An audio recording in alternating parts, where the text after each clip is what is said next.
Po e dëgjova edhe më herët, edhe veç e prita momentin për me diskutu, nuk e di, realisht me punën e ekspertat që deri tash ju ndukun, parimisht nuk ju ndalë ato ekspertat që japin më të mirën për vendin. Edhe rezultati ka qenë jo i mirë. Tash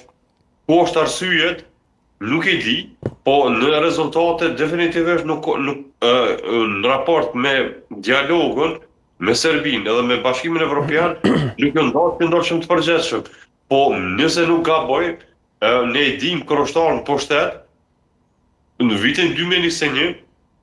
deklarata e parë që e ka përmendur domethënë kur i ka radhit prioritetet dikon dialogun e ka pasur Albin Kurti, dikon dialogun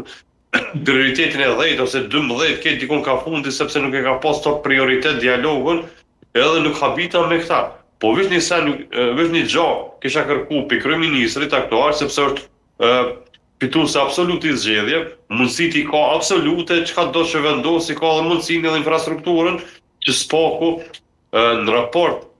me dialogun nuk ka nevojë me marrë shumë me politika ditore, po ekspert gjitha fushave i vyn mi pas afër, sepse është shumë e nevojshme mos a bëjmë prap gabimin e njëjtë që kanë bërë në kaluamën me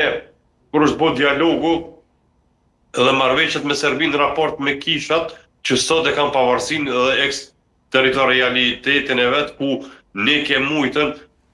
shumë thjesht milion kishat ortodokse, kishat Kosovës, edhe realisht ato kanë qenë kishat Kosovës, jo të Serbisë. Kështu që është shumë e nevojshme që ekspertat me pas afër vetit edhe ku do që jenë, nuk ka rëndësi bindjet politike, nuk besoj që ka shqiptar që jeton në Kosovë, që menon mirë për shtetin e vet, që ka monal në raport me Serbinë me menon bindjen e vete politike. Realisht këtë prizëm neve na vjen më ngris standardi ku ne menojmë për të ardhmen e këtij vendit.